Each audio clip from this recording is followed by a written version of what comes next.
Well, it's an exciting day. I got some new junk from eBay. But before I talk about that, I want to talk about the Harbor Freight number 33 plane. I know people love this plane and they want to hear a lot about it every day. I wanted to point something interesting out about this plane. As you know, if you have no life at all and you watch my videos, I milled the bottom of this plane down with a milling machine. I made it nice and flat, and I mean, it's super flat. It's great. Don't know why the people who make the planes don't do that, because it wouldn't be very expensive. Maybe it is. I guess it must be expensive. Anyway, milled it down flat. And then I thought to myself, well, usually when people fix woodworking planes, the way they do it is they put them down on a piece of sandpaper on a flat surface, and they go back and forth like this. And you put some ink on the bottom of it, and then you see where the ink is rubbed off. And when all the ink is rubbed off, you got a flat plane, supposedly. When you first start doing it, you'll have a couple of light places, and those are the only places that are touching the sandpaper, and you know that those are the high places. Excuse me. Well, here's something interesting. I took this plane, which is unquestionably very, very flat, flatter than you could get it with sandpaper, and I put it down on the sandpaper anyway, just to polish it up a little bit. And I'll tell you what I found. It contacted the sandpaper over here and over here at the back, just like it did before, and a little bit on the sides, and that was it. So, what does that tell you? Sorry about my throat. It tells you that the the sandpaper method doesn't work. It doesn't really work. If sandpaper made things flat, then this thing would make contact with the paper everywhere on the bottom. The whole thing would be on the sandpaper. And that's not what happens. So, because it touches the outsides first, what you really do... Geez, I wish I had not eaten Mexican food before I started making this video. What you're really doing is you're making a plane that's like shaped like this, you know? It's high in the middle and low on the sides. So, if you could put it down on a really nice flat reference surface and you had it you had it bowed like that or convex like that badly enough, it could rock like this. I'm not saying it would do that. I think the error that you put into it is probably on the order of 1,000th or two and means nothing. But it's interesting to me because it tells me that we're probably flattening a lot of planes that are already flat, because it's not unusual to try to flatten a plane on sandpaper and see wear patterns that are identical to what I got when I put a flat plane down on sandpaper. So isn't that interesting? Honest to God, I should get a mint. So, that's one thing. Debunking. I've debunked something. Proud of myself. What's the other thing? I got a couple of Spokeshaves. A Spokeshave is a special kind of plane. It's if you've ever seen a carrot grater, then you've seen something that works like a Spokeshave. It's like a thing that just, well, I should take it out and just show you. A Spokeshave is a specialized kind of wood plane that you use for whittling wood off of round things and things that aren't flat.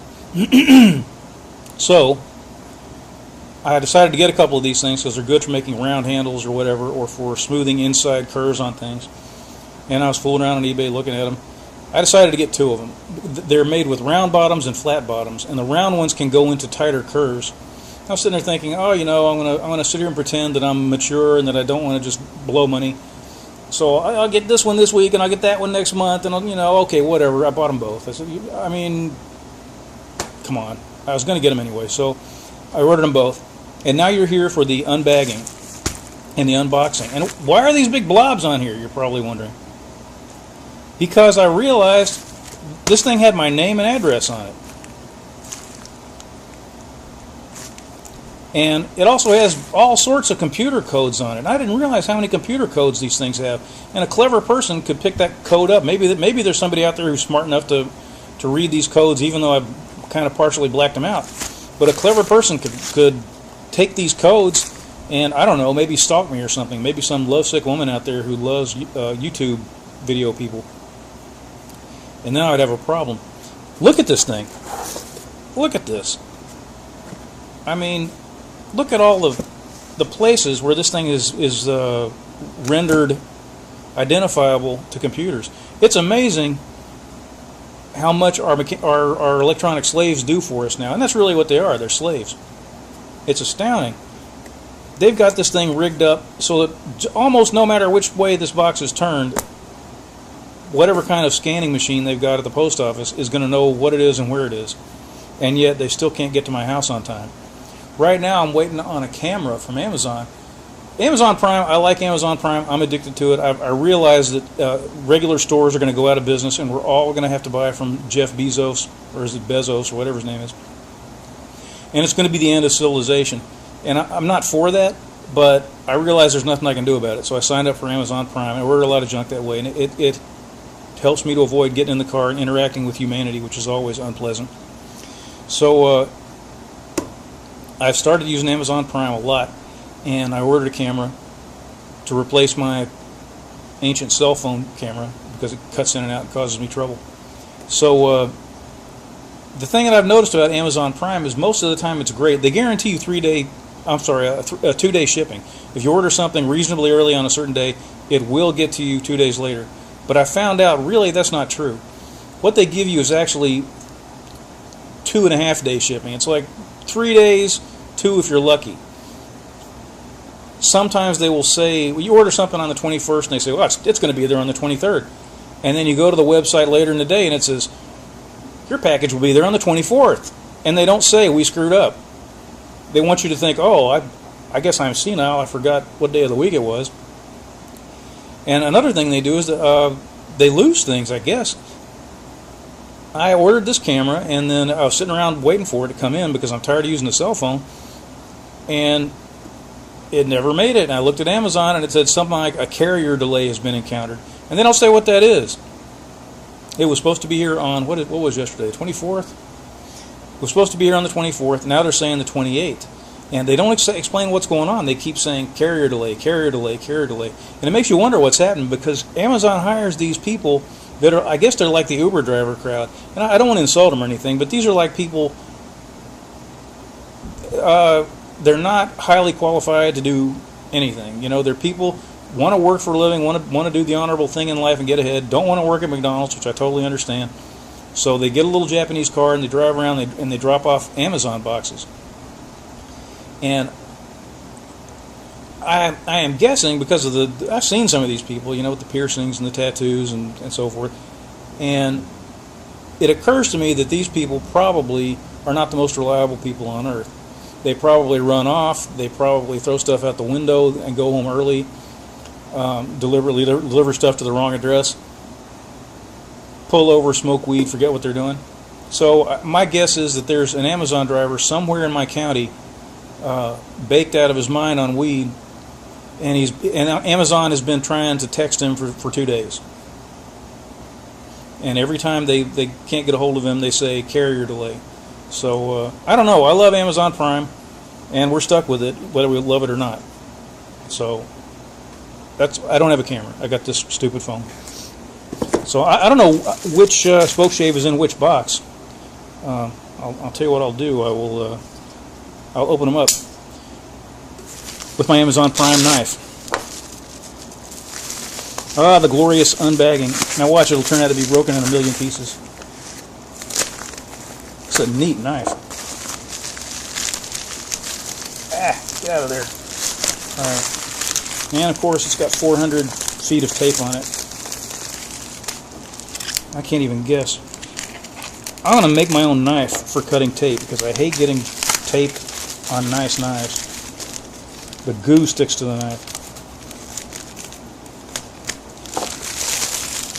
Oh, come on. How many of these? You know, these envelopes, somebody's got to be paying for these. I mean, I guess these people who sell stuff on eBay, they go to the post office and they just back their car up,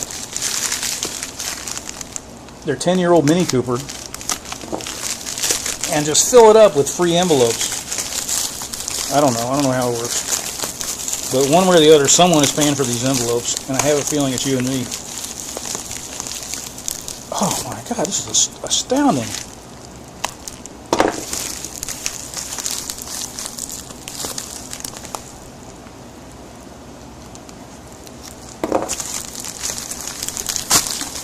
I'm glad there's nothing important in here.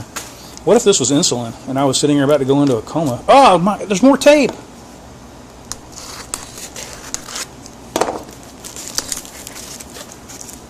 Jeez. Dude. I don't have my camera. There's something in my throat. More tape.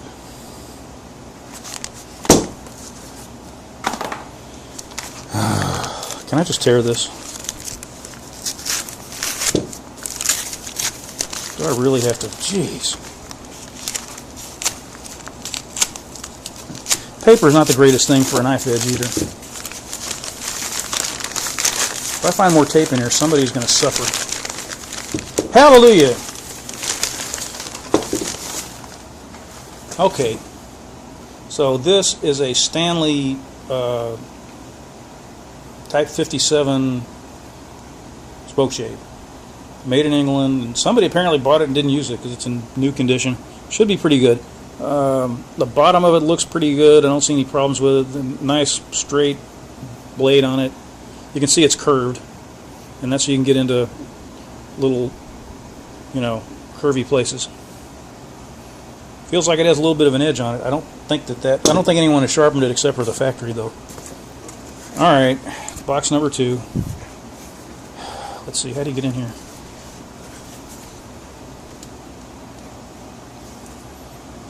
I don't know why I have my timer here.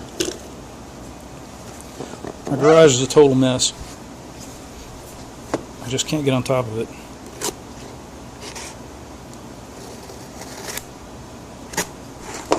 Let's see if that got me anywhere.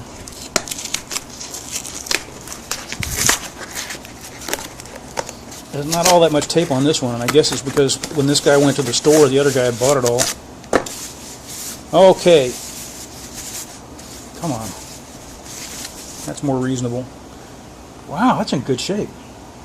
This is a Stanley 57, what is it?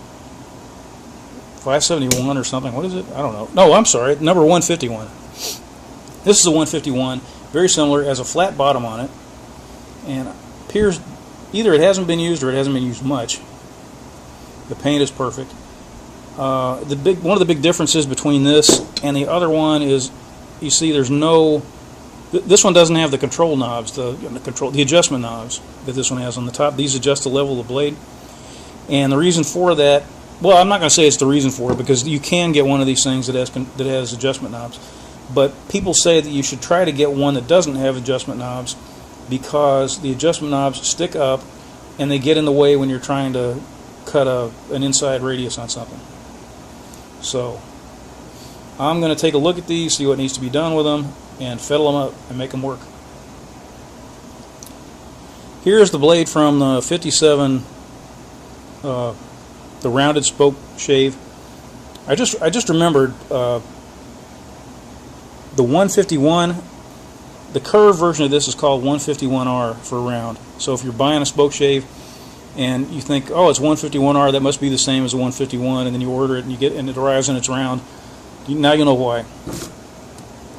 So this appears to be an absolutely perfect factory edge, except that it's not very sharp. And the neat thing about this is you don't have to put a camber on it. You don't have to curve it from this end to the other to keep it from gouging the wood, because when you use a Spokeshave, most of it doesn't touch the wood. And the part that does touch the wood first will be in the middle. So I'm going to get out, I'm going to use my old DMT stone and go back and forth and back and forth and back and forth. And I'm going to check the back and see how flat it is before I do that. Wish me luck, because that makes me nervous. Here's the blade. I put my blue Sharpie on it and gave it a few swipes on the fine DMT stone. And here's what I got. So it's a little high in the middle. Don't know how bad the problem is, but we'll find out. I'm not impressed with this blade. This thing is like, I would say 2/3 as thick as a regular plane cutter. Iron. Geez, I can't make myself say iron. I'm going to tattoo it on my forehead. So I'm sure it works right, because they've been using these things for a billion years, but it's not impressive. A little more work, 2 or 3 minutes. Hard to show this because of the way it shines. So not too far from finished. I mean, I guess this will be like a 10-minute job. I am learning more about this. I am learning that you got to put this blue stuff, you have to reapply it because sometimes it comes off before an area is actually abraded. I had a nice clean area over here, but if you look at this thing, the way it shines and so forth, that area really hasn't had much work done on it. So I put some more blue stuff in it. You know, now I can see that I have more problems than I realized. So I guess this will take a while. This is interesting, you know, because people, when I got the Harbor Freight plane, people said, well, you know, it's a lot of work for a crummy plane. Every plane takes work. Every plane. I mean, maybe the Lee Nielsen's and the Veritas, I don't know, maybe they take less work. But sooner or later, you're going to have to sharpen it, right? It's not going to stay sharp forever. So, I don't know. I'll put it this way. The Harbor Freight didn't require a whole lot more work than an ordinary Stanley plane, which is a very good instrument. So, I don't know. Here we go. Rub here. Now, I'll tell you what. It is. I'm not hitting this front what? edge, so I need to come a little bit higher here. About 45 minutes after I started on this. Adjusting. The problem with these things, you can never really. This guy on the internet. I got to shut him up. Okay. The problem with these things is once you get to the point where you know there's a flat area and then there's some raised areas beside it, or depressed areas depending on which side you're looking from, you don't know whether this part here is off by 1,000th, 10,000th, half a thousandth. So it could be that when you start working it, it may come out very quickly and it may take forever. This is taking forever. I'm using an extra coarse DMT stone, and it has taken a very long time. So to kill the monotony, I decided to put some Sharpie on the other side and play around with the blade. Now I know this is a factory blade. This thing's never been used. And look at that. The blade is slightly concave. And wouldn't you know, it's concave. It bends away from this side in the same place where this comes up. So it's as if Stanley, when they sharpened this thing, sharpened it along the curve somehow. I don't know what kind of machinery they use. Maybe this metal warped or something. I don't know what the story is. I don't know how you could sharpen something on a curve. But this thing is unquestionably curved, and it goes like this. So I am going to continue working on it. I'm using sandpaper. I'm using the coarse stone. It takes a while. Anybody who criticizes that nasty Harbor Freight plane and says you're taking a long time to fix it because it's a bad plane, well, this is a very nice new Stanley. So what are you going to do? I'll tell you what.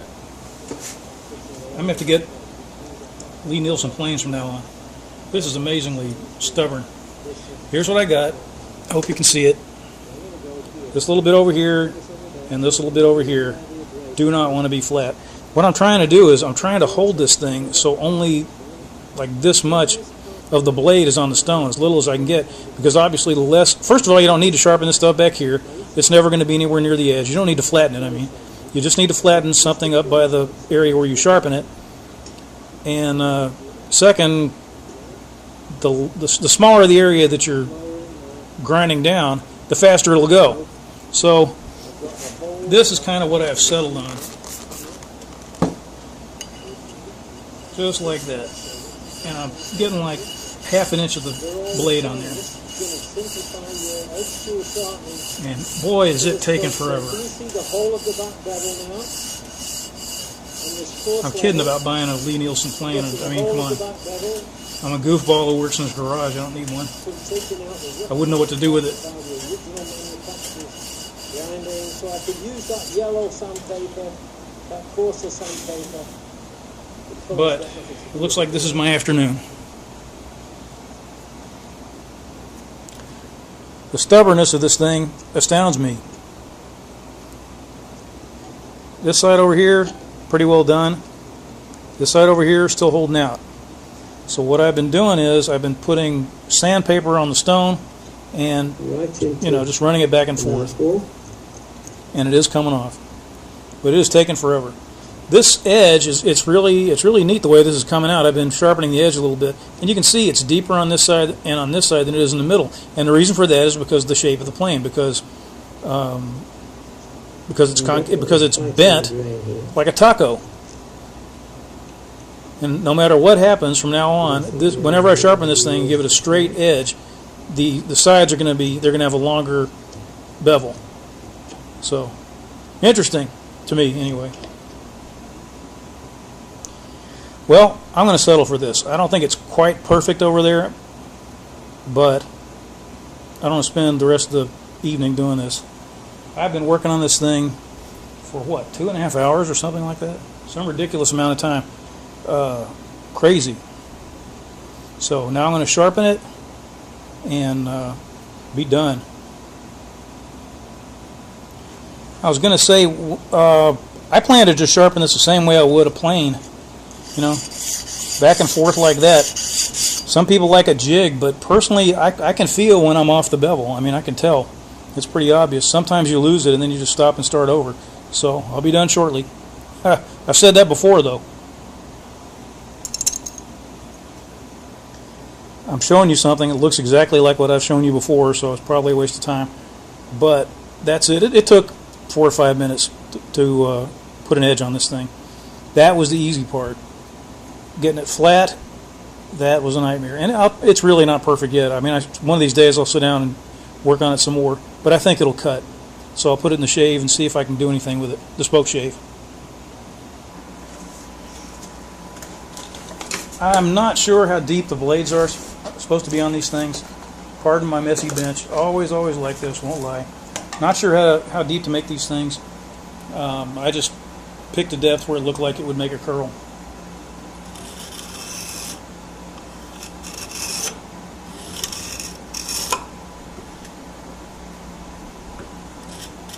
It's probably not the best side of this thing to use it on.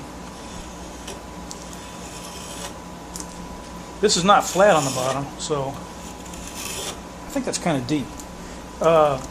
This thing is not flat on the bottom, so if you don't angle it correctly when you're cutting, it looks like you don't get any cut. I'm going to try to make it shallower. No, I made it deeper, didn't I?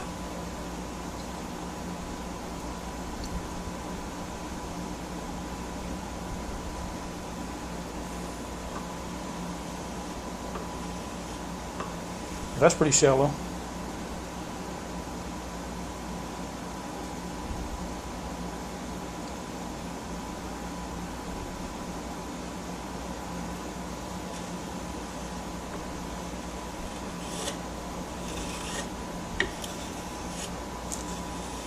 Probably the worst piece of wood I could have chosen to use this on, because this thing is crazy grain.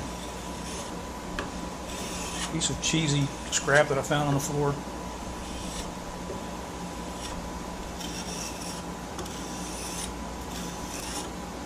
Anyway, it does function. It's kind of a neat tool. If I learn how to use it, I think it'll be a really helpful thing to have. See, it's already rounding the stick off, even with my ineptitude.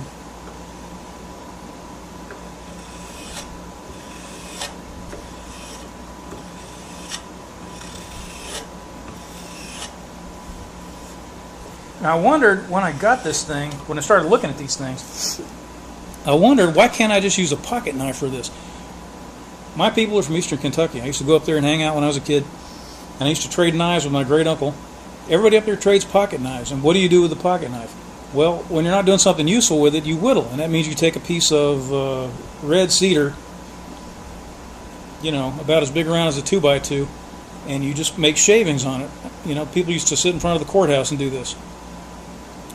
And you can make wonderful shavings. What you do is you take your piece of cedar and you start out with this squarish kind of torn up piece of cedar, and you work on it, and eventually you end up with something, you know, about as big around as a toothbrush handle that's perfectly smooth, and then I guess you throw it out. I don't know what you're supposed to do with it, but it's what people do. And I'm thinking to myself, why do I need a Spokeshave if I can do this? And I'm not sure what the answer to that is. Maybe it takes more skill to use a knife than a Spokeshave. Couldn't tell you. Anyway, it's kind of fun setting this thing up. I think in the future I'll do more work on it. So, now my phone is trying to interrupt me. This is why I'm mad at Amazon. So, fun thing to play with. I probably did it the worst way possible. Should have started out with sandpaper, used more sandpaper, more grit, works faster. But it does work, and it's a neat old tool. So I'll get the other one set up. Hopefully Amazon will bring me my camera. But this goes to show you can buy a quality tool and still end up wasting half a day fixing it.